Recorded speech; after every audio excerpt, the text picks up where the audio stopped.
They say that living alone is a milestone of adulthood, a sign of independence. But nobody tells you about the silence. They don't tell you how loud an empty house gets at night, or how your mind starts to fill in the blanks when you are the only one around to hear the creaks and groans of the walls. Welcome back to H2NS7. Tonight, I am going to share 3 true stories from people who found out the hard way that sometimes solitude attracts the wrong kind of attention. Let's get into it.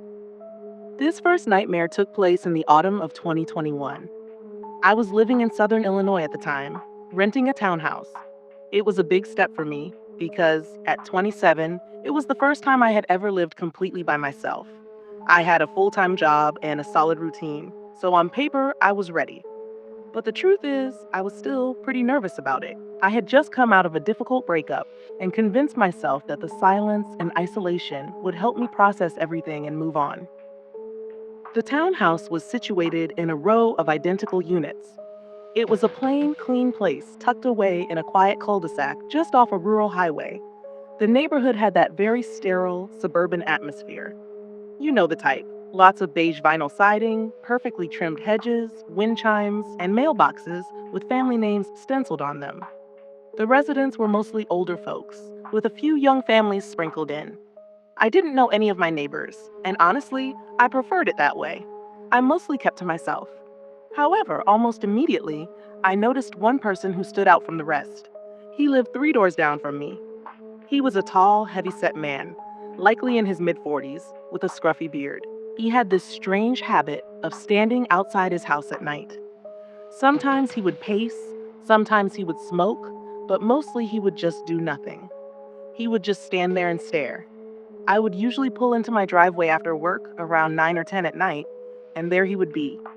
He would be leaning against his porch railing or standing right at the edge of his driveway facing the street. He never waved hello. He never smiled. He just stared, even if I looked directly at him. I tried my best to ignore it. I mentioned it to a few friends and my mother, and they all reasoned that maybe he was just a night owl or suffered from insomnia. But there was something deeply unsettling about him. It felt like he was always watching, but never participating in the world. It wasn't just his presence, it was the stillness. He didn't fidget, he didn't check a phone, he didn't shift his weight. He stood there like a statue. I told myself to stop being paranoid, but as time passed, that gnawing anxiety in my gut only grew. Then the noises began. It was around mid September when I first heard it. I had just arrived home from work after a long shift. I worked late hours managing inventory at a distribution center, so I usually walked in the door around 10:30 p.m., completely exhausted. My routine was usually to grab a bite to eat and immediately crash. That night, I fell asleep around midnight. At exactly 2:37 a.m., I woke up to a sound I can only describe as metal scraping against wood. At first, I thought I had dreamed it, but then I heard it again. It was a long, slow creaking noise, like an old gate being pried open. My bedroom was on the ground floor at the back of the unit, and I had a sliding glass door with vertical blinds that led out to a small fenced-in backyard.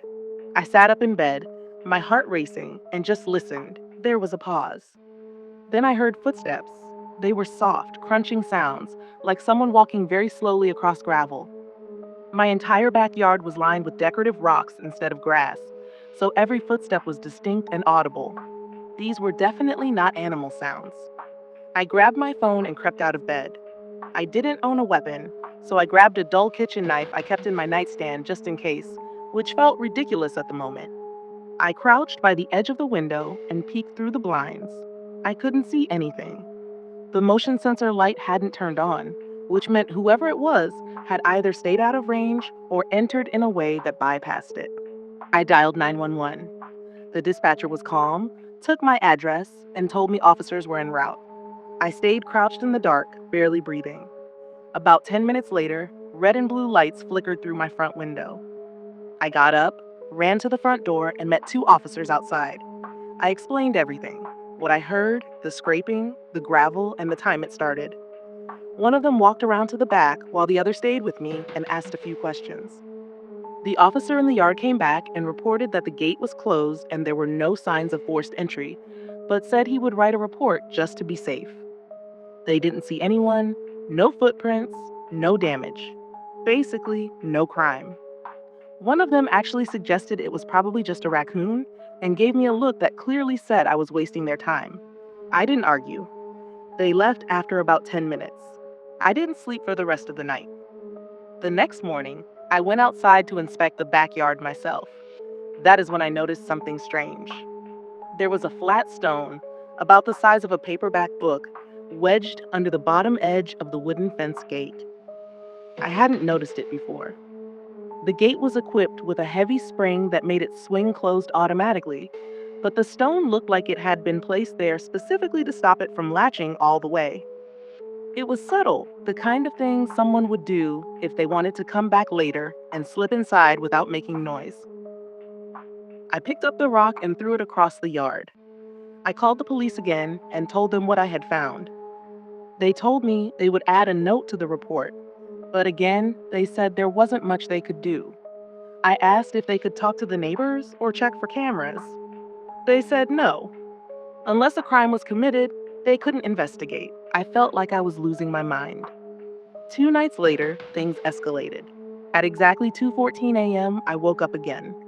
This time, it was to the sound of my back door handle turning. The handle rattled gently at first, like someone was testing it, followed by a harder jiggle, as if someone was trying to force it open. I sat up in bed, my heart hammering against my ribs. I couldn't see anything through the blinds, but I could physically feel someone standing on the other side. My mouth went completely dry. I picked up my phone with shaking hands and called the police again. While I waited, I crouched in the hallway, out of view. I didn't have a gun or a dog, just that same useless kitchen knife. Suddenly, my motion light clicked on. Through a tiny gap in the blinds, I saw a shadow move across the window. It was a man. He didn't run, he didn't try to hide, he just stood there. The same two officers showed up again. This time, they actually found footprints in the gravel. Large ones, heading right up to the door. But once again, they said that since no entry had been made, there wasn't enough evidence to do anything. They promised to patrol the area more often and told me to keep my doors locked. The next day, I installed a camera. It was one of those standard Wi-Fi security cameras. I put one above the back door and another above the front porch. That night, I didn't go to bed. I sat in the living room with the lights off, watching the live feed on my phone. 2:14 a.m. came and went. Nothing happened. Then at 2:23 a.m., the back camera triggered. A man stepped into the frame. He walked in through the gate like he knew exactly how to move to avoid the motion sensor until the very last second. He was tall and broad, wearing a black hoodie with the hood up, jeans, and gloves. He walked right up to the door, looked directly up at the camera, and smiled. It was a slow, stretched out grin. Then he backed up, still staring at the lens, and disappeared into the darkness. I called the police again. They came back, watched the clip, and admitted that yes, it was incredibly unsettling. But since he didn't break in, didn't damage property, and didn't appear to be visibly armed, there was legally nothing they could do. They wouldn't even ask the guy down the street to check his doorbell camera. I begged them, but they said their hands were tied. That night, I packed a bag and slept at a hotel. When I returned the next day, I found 4 muddy handprints on the glass door. 2 high up and 2 low, like someone had crouched down and just rested their hands there for a while, staring inside. I moved out a week later. I broke my lease and forfeited my deposit. I didn't care. I couldn't stay there another night. The final straw was the note I found wedged in my mailbox the day I left. It was handwritten in small, cramped letters on lined notebook paper. It simply said, "The cops leave, but I don't." I filed one last report. The officer I spoke to looked genuinely disturbed by the note. He promised they would do a wellness check on the neighborhood, but it was too late for me. I never went back. About a month later, I got a message on social media from a girl named Kayla. She said she was the new tenant who had moved into the unit after me. Her message read, "Hi, sorry to bother you. I think you used to live here. Did you ever have someone in a black hoodie hanging around the backyard? I keep hearing footsteps at night. And last night, someone knocked on the glass door around 2 a.m. and just stood there." I didn't reply. I simply didn't want to know what happened next. I work for a property preservation company, Basically, we handle foreclosed homes. We secure them, clean them out, winterize them, and sometimes even board them up if there's been vandalism. It is not glamorous work, but it pays well. For the most part, it is quiet. You spend a lot of time alone in houses that used to belong to people who are long gone. Sometimes it is sad, sometimes it is just boring, but every once in a while, you get a house that feels wrong. This happened in 2020 when I was assigned to clear out a property in a rural part of upstate New York. It was in one of those dying towns. Only one gas station, half the businesses shuttered, roads cracked and overgrown. The house itself was a small one-story place off a dirt road, surrounded by overgrown brush and woods on three sides. There were no other homes nearby, just trees and silence. According to the file, the house had been foreclosed on after the owner, an elderly woman, passed away. No heirs had stepped forward to claim the estate. The utilities had been shut off for over a year. Our job was to catalog any remaining property, empty it out, and secure it for the winter. I drove up on a Monday morning around 9 a.m. with a small box truck and all my gear. From the outside, the house looked intact.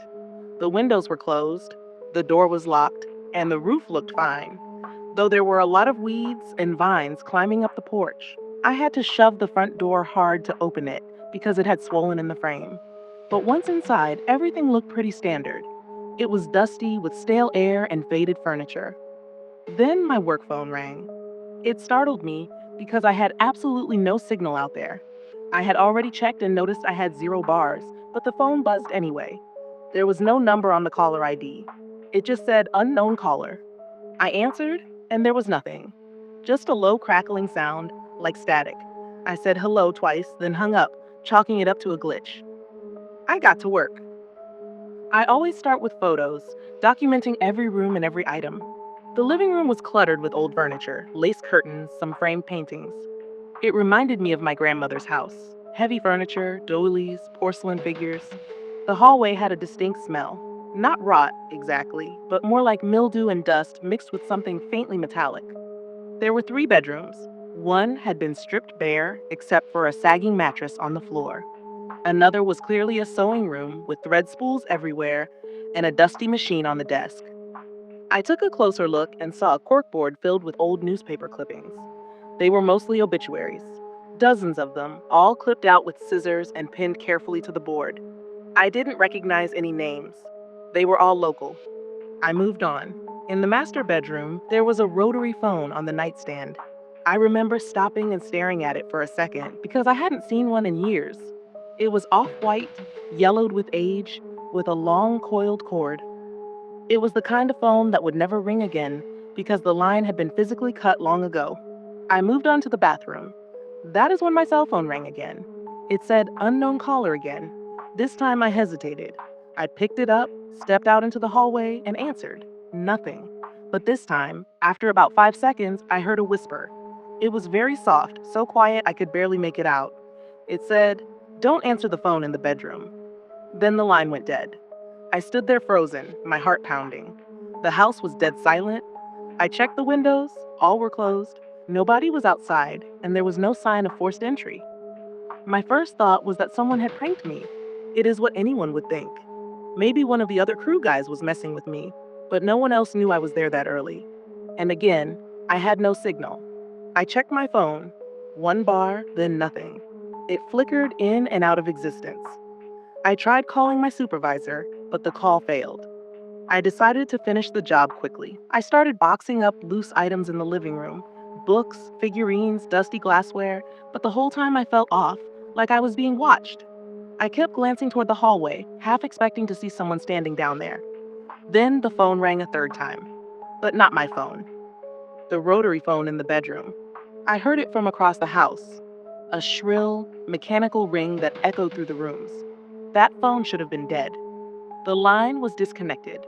No dial tone, no service. Yet, it rang like an old-fashioned bell. I walked slowly down the hallway toward the bedroom, my cell phone still in my hand. It rang again and again. I stepped into the doorway. The phone sat on the nightstand, the receiver trembling slightly with each mechanical ring. There was no chance I was picking up that phone. The rings eventually stopped.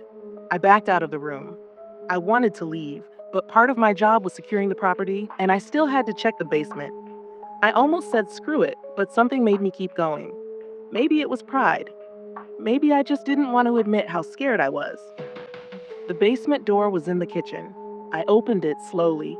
The stairs creaked as I stepped down, flashlight in hand. I smelled mold and something like rust. There were shelves along the wall filled with old paint cans and some broken furniture. In the back corner, there was a small table. On it sat a cordless phone, a newer model, gray plastic and covered in dust. Next to it was a stack of yellowed notebooks. I picked one up and flipped through it. Each page had a name, a date, and a short sentence. Lena H., July 3rd, 2019. Rang once, didn't answer. Call M., September 12th, 2019. Picked up, warned him. It was pages of this, dozens of entries.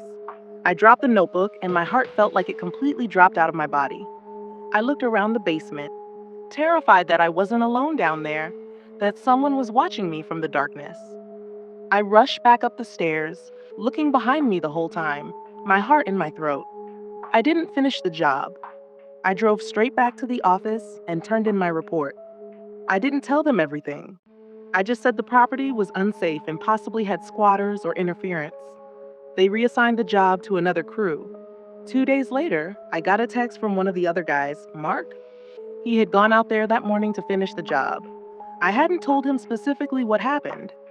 His message said, "The phone in the bedroom with no service rang while I was in there." What the hell? I called his work cell phone immediately, and he told me he didn't answer the phone in the house because he was too freaked out.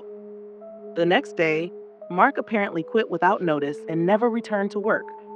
He isn't dead or anything. I looked him up on social media eventually, and he has posted stuff since then. But I never spoke to him again. I don't know what else he saw in that house, but it must have been something bad enough for him to want to distance himself from that job entirely. My boss did call the police to report the potential squatters after Mark quit, but they found nobody inside the house. Everything about that place, from its location to its eerie, dilapidated interior, to the phone calls on my cell and that voice on the line, and that damn house phone ringing. It feels like I found myself in a horror movie. I swear it had to be one of two things: an elaborate sick prank or an equally elaborate trap. This final story happened in 2019. I was in my late 20s, living alone in a rental house in a quiet neighborhood on the edge of town. It wasn't a fancy place, just an older one-story house with creaky floors, thin walls, and a small backyard. But it was cheap, and it came with a basement, which I used to store extra furniture and tools. I moved in that spring, and for the first few months, nothing strange happened. The house had its quirks. Some pipes rattled when you turned on the shower, and there was one kitchen cabinet that always swung open on its own. But nothing unusual for a place that old. The only part I didn't like was the basement. The door was in the hallway next to the bathroom. It was heavy and stuck a little when you opened it. The worst part was that the light switch for the basement was actually halfway down the stairs, which meant you had to walk down a few steps in total darkness before you could reach it.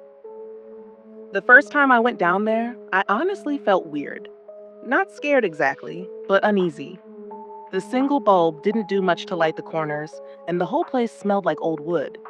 But I didn't have any reason to be down there for long, so I stored my things, shut the door, and didn't think much of it. That changed around late October. I had just gotten home from work. I work as a night shift security guard, so I usually get home around 3 a.m. I was heading to the bathroom before bed when I heard something. It sounded like a faint knock, 3 soft taps. It came from behind the basement door. I froze in place. At first, I thought maybe I imagined it. Maybe it was the pipes or the house settling. But as I stood there holding my breath, I heard it again. 3 distinct knocks. I backed up a few steps and stared at the door. I waited. There was just silence now. I remember whispering to myself, "It's just the house," even though I didn't really believe it. I didn't open the door. I went to my bedroom, locked the door, and stayed awake for the next 2 hours listening. Eventually, I fell asleep with the TV on. The next morning, I checked the basement. I opened the door, went down the stairs, and turned on the light. Everything was exactly the way I left it. No signs of anyone having been down there, no footprints in the dust, no broken windows. I convinced myself it had to be the house shifting, or maybe a small animal that got in somehow. I moved on, but a few nights later, it happened again. This time, I was in the bathroom brushing my teeth when I heard the knock. Not 3 taps this time, just one. But it was loud and it was close, like someone had used their knuckles hard against the basement door. I opened the bathroom door and looked. The basement door was closed, nothing moved. The hallway was quiet. I walked over and put my ear against the wood. At first, I heard nothing, but then very faintly, I heard what sounded like breathing. Slow, steady breathing, as if someone was standing on the other side, waiting. I backed away and went to my room again, locking the door. I called my landlord. I told him something strange was going on in the basement, that I thought someone had maybe gotten into the house somehow. He seemed skeptical, but said he would come by to check it out. When he arrived in the morning, we went down into the basement together. He looked around, checked the windows, the walls, even the foundation. Nothing was damaged or broken. No signs of a break in or animals. I didn't say anything. I couldn't explain what I was hearing, and I didn't want to sound crazy. For the next week, things were quiet. I started to think that maybe I was just overtired or imagining things. I was working too much after all. But then one night around 2 a.m., I was sitting on my couch watching TV when I heard the basement door creak. Not a knock or a slam, but a slow creak, like it was swinging open. I sat up straight and turned off the volume. I could hear it, a slow, grinding creak of the hinges moving. I got up and peered down the hallway. The basement door was wide open. I hadn't opened it in over a week. I hadn't even touched it. I grabbed a flashlight and slowly walked toward it. I didn't have a weapon, but I had no choice. I had to know what was going on. I stood at the top of the stairs and shined the light down. The basement was pitch black. The bulb wasn't on. I reached around the corner and flicked the switch. Nothing. It was dead. The bulb must have burned out.